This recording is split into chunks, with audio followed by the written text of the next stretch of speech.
नमस्कार साथियों, मैं सीमा गुप्ता आज आप सभी के बीच समीक्षा अधिकारी सहायक समीक्षा अधिकारी प्रारंभिक परीक्षा से संबंधित अत्यंत ही महत्वपूर्ण क्लासेस को आप सभी के बीच लाई हूँ। अब वह क्लास है एशिया की महत्वपूर्ण नदियाँ। साथियों, यह जो क्लास है आप सभी की परीक्षा के दृष्टिगत अत्यंत ही महत्वपूर्ण है। तो आइए आज का क्लास आरंभ करते हैं।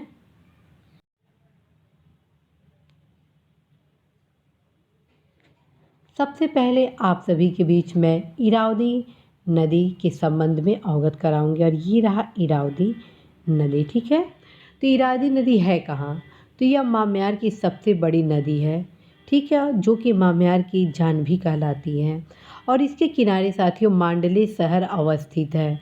इरावदी और चिंदविन नदी का मध्यवर्ती क्षेत्र कपास के उत्पादन के लिए प्रसिद्ध है। इरावदी और सितांग नदी का डेल्टाई भाग म्यांमार का चावल का कटोरा के रूप में भी प्रसिद्ध है। तो साथियों, इरावदी नदी म्यांमार की सबसे बड़ी नदी है, म्यांमार की जान के नाम से विख्यात है और मांडले शहर इसी के किनारे अवस्थित है। और ख़ास बात है कि इरावदी और सितांग नदी का जो डेल्टाई भाग है वह चावल के कटोरे के नाम से विश्व में प्रसिद्ध है। तो अब स्टार्ट करते हैं। नेक्स्ट नदी साल्विन। साल्विन आप देख रहे हैं ये भी म्यांमार में ही है। साल्विन ये रहा और ये देख रहे हैं। ठीक है, तो यह म्यांमार के पूर्वी भाग की प्रमुख नदी है जो दक्षिण पूर्वी तिब्बत से निकलकर सान पठार से होती हुई दक्षिणी दिशा में बहती है और मर्तबान की खाड़ी में गिरती है। ये आपका मर्तबान की खाड़ी में गिरती है। यह म्यांमार की सबसे लंबी नदी है। मुहाने से 110 किलोमीटर की दूरी तक यह नौकायन योग्य है। तंग मार्ग से बहती हुई यह जगह जगह छिप्रिकाएँ और जलप्रपात बनाती है। तो इस नदी के बारे में आपको क्या जानना है? महत्वपूर्ण म्यांमार की नदी है, म्यांमार के पूर्वी भाग में बहती है। ठीक है, और यह कहाँ से निकलती है? यह आपके दक्षिण पूर्वी तिब्बत से निकलकर सान के पठार से होती हुई दक्षिण दिशा में बहती है और मर्तबान की खाड़ी में गिरती है। तो आप अवश्य ही ये सारे फैक्ट आप जरूर ध्यान में रखेंगे। अब हम आते हैं नेक्स्ट थाईलैंड की मुख्य नदी और वह है चाओ फ्राओ। ये रहा चाओ फ्राया नदी, जिसको मीनाम नदी भी कहते हैं। यह थाईलैंड की मुख्य नदी है। ठीक है, और इसके तट पर देश की राजधानी बैंकॉक अवस्थित है। ठीक है, पहला फैक्ट हो गया चाओ फ्राया नदी का, जिसे मीनाम नदी के नाम से भी जाना जाता है। यह थाईलैंड की प्रमुख नदी है।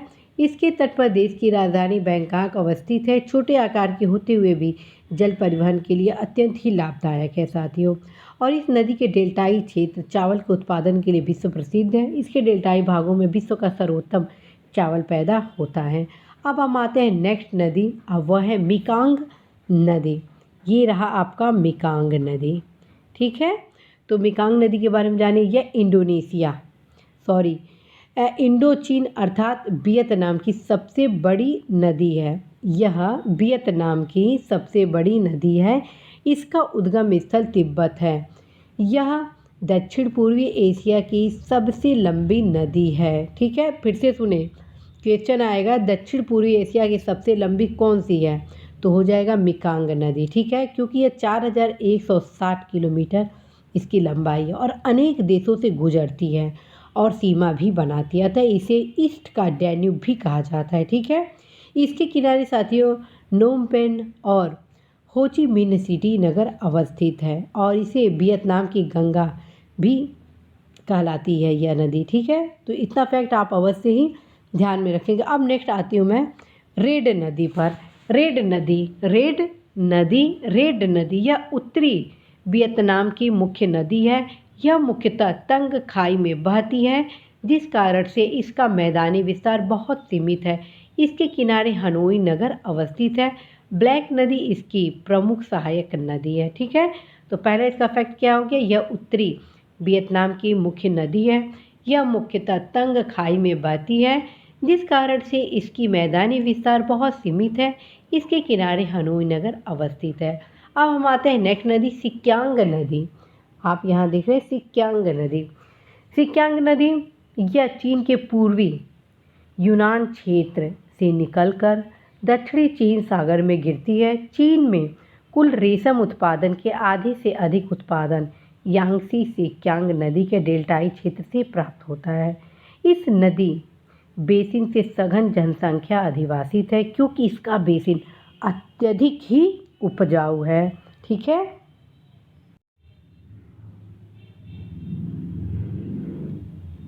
अब हम आएंगे हवांगहो नदी। अब हम आएंगे ये नदी हवांगहो नदी। ठीक है। तो यह महान नदी तिब्बत के पठार से निकलती है और पीला सागर में गिरती है। यह नदी लोयस के पठार से उड़कर आई पीली मिट्टियों को बहाकर ले जाती है, अतः पीली नदी भी ये कहलाती है। अब ध्यान रखें, येलो रिवर के नाम से भी यह जानी जाती है। यह मार्ग बदलने के लिए बहुत कुख्यात नदी है जिससे प्रायः बाढ़ आ जाती है, अतः इसे चीन का शोक भी कहा जाता है। बड़े पैमाने पर तलछट के निक्षेप के कारण इसका डेल्टाई समुद्र की ओर बढ़ रहा है। तो साथियों, कई बार क्वेश्चन आता है चीन का शोक किसे कहा जाता है, तो हवांगहो नदी को ही आपको चीन का शोक कहा जाता है और हवांगहो नदी को ही येलो रिवर अर्थात पीली नदी के नाम से भी जाना जाता है। अब हम नेक्स्ट लोकप्रिय बहुत प्रसिद्ध नदी पे चलते हैं, वो है यांगसी क्यांग नदी। यांगसी क्यांग नदी ये रहा। ठीक है। तो जिसे चांग जियांग नाम से भी जाना जाता है। चांग जियांग नाम से भी जाना जाता है। तो सुनिए, यह तिब्बत से निकलकर पूर्वी चीन सागर में गिरने वाली चीन की सबसे लंबी और विश्व की चौथी सबसे लंबी नदी है। इस नदी के किनारे बसा चीन का प्रमुख नगर शंघाई और वुहान बसे हैं। इसका डेल्टा लगभग इतना महत्वपूर्ण है कि अब मैं आपको बता नहीं सकती हूँ। इसका जो डेल्टा है वो कृषि उत्पादन के लिए काफ़ी समृद्ध है, जिसके कारण चीन के लोग इस क्षेत्र पर अत्यंत ही महत्वपूर्ण भूमिका के रूप में जाने जाते हैं। ठीक है। तो फिर से सुन लीजिए, यह तिब्बत से निकलकर पूर्वी चीन सागर में गिरने वाली चीन की सबसे लंबी और विश्व की चौथी सबसे लंबी नदी है। इस नदी के किनारे बसा चीन का प्रमुख नगर है शंघाई और वुहान। ठीक है। अब नेक्स्ट नदी चलते हैं और वो है आपका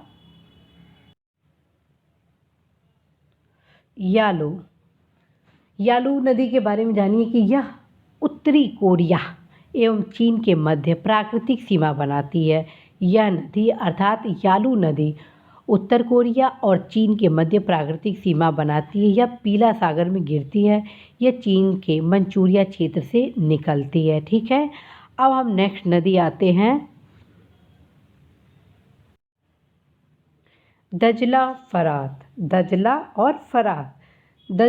नदी के बारे में जानिए। इराक की दो प्रमुख नदियाँ जो दक्षिण पूर्व की दिशा में बहते हुए फारस की खाड़ी में गिरती है। इराक का सत अल अरब इनका संगम क्षेत्र है, जहाँ इराक का एकमात्र बंदरगाह नगर बसरा अवस्थित है। इन नदियों ने बहुत ही उपजाऊ घाटी का निर्माण किया है जो मेसोपोटामिया के मैदान के नाम से विख्यात है। इनका दोआब अपने उपजाऊपन के लिए प्रसिद्ध है। सत अल अरब क्षेत्र खजूर उत्पादन के लिए विश्व प्रसिद्ध है। मेसोपोटामिया की सभ्यता इनकी घाटी में फलीभूत हुई है। ठीक है। अब हम नेक्स्ट आते हैं आमू दरिया। ठीक है। आमू दरिया और सिर दरिया। आमू दरिया ये रहा, सिर दरिया ये रहा। ठीक है। अब इसके बारे में जानें। आमू दरिया और सिर दरिया मध्य एशिया की दो प्रमुख नदियां हैं जो अर्धशुष्क मरुस्थलीय क्षेत्र में बहते हुए अरल सागर में गिरती है। ये रहा अरल सागर। ठीक है। गिरती है। इन नदियों के जल को रोककर मरुस्थलीय भागों में सिंचाई की व्यवस्था की गई। साथियों, कई बार क्वेश्चन आता है कि अरल सागर में कौन सी नदियाँ गिरती हैं, तो आमू दरिया और सिर दरिया हो गई। ठीक है। अब हम नेक्स्ट नदी आते हैं ओब नदी। ये रहा आपका ओब नदी। ओब नदी का देखिए, यह अल्टाई पर्वत से निकलकर ओब की खाड़ी में गिरने वाली रूस की दूसरी सबसे लंबी नदी है। यह पश्चिमी साइबेरिया मैदान में बहती है। यह अपने मुहाने पर दलदल बनाती है क्योंकि सर्दियों में इसका मुहाना जम जाता है। इसकी मुख्य सहायक नदियाँ एटिस, तोबोल और इसीम है। ठीक है। अब नेक्स्ट आते हैं लीना नदी। साथियों, बहुत ही महत्वपूर्ण है। बैकाल झील से निकलने वाली एवं आर्कटिक महासागर में गिरने वाली रूस की तीसरी सबसे लंबी नदी है। यह अपने मुहाने पर दलदल बनाती है क्योंकि सर्दियों में इसका मुहाना जम जाता है। अब आप डिस्कस करेंगे एनिसी नदी पर। एनिसी नदी तनुआला पर्वत से निकलकर आर्कटिक महासागर में गिरने वाली रूस की सबसे बड़ी नदी है। तुंगस्का, अंगारा तथा सालेंगा इसकी प्रमुख सहायक नदी है। यह अपने मुहाने के पास दलदल बनाती है क्योंकि सर्दियों में इसका मुहाना जम जाता है। ठीक है, अब नेक्स्ट नदी है आमूर नदी। ये रहा आमूर। ठीक है, रूस के सुदूर पूर्वी भाग में यह बहती है और सुगारी और उस्मानी इसकी प्रमुख सहायक नदियां हैं। अब हम आते हैं नेक्स्ट नदी इंडी गिरका नदी। इंडी गिरका नदी के बारे में जानना है कि यह रूस के सुदूर पूर्व में बहने वाली प्रमुख नदी है जो आर्कटिक महासागर में गिरती है। यह अपने मुहाने पर दलदल बनाती है क्योंकि सर्दियों में यह जम जाती है। अब नेक्स्ट है कोलीमा नदी। कोलीमा नदी के बारे में सुने। कोलीम श्रेणी से निकलकर पूर्वी साइबेरियन सागर में गिरती है। अब आते हैं यूराल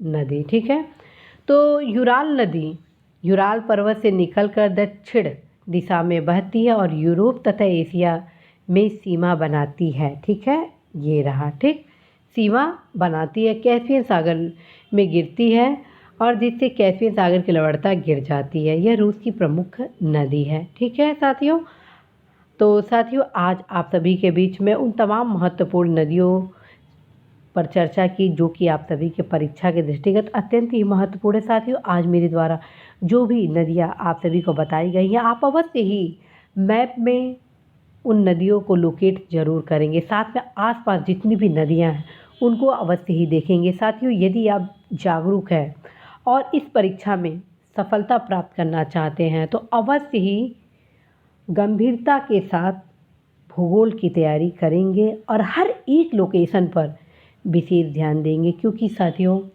आपकी जागरूकता आपके विकास, आपके हित और आपके लक्ष्य में सफलता दिलाएगा। तो आप अवश्य जितना भी लोकेशन आज आपको बताया गया है रिवर से रिलेटेड आप अवश्य उसे लोकेट जरूर करेंगे और जितनी भी साथियों नदी हैं उनको ज़रूर आप प्रयास करें ब्लू पेन से उसको मार्क करने के लिए क्योंकि ये साइंटिफिक तरीका है साथियों याद करने का। तो आप ज़रूर ही इस नियम को फॉलो करेंगे ऐसा मैं उम्मीद करती हूँ और मुझे पूरा भरोसा है कि आप अवश्य इस परीक्षा में सफलता प्राप्त करेंगे। नमस्कार।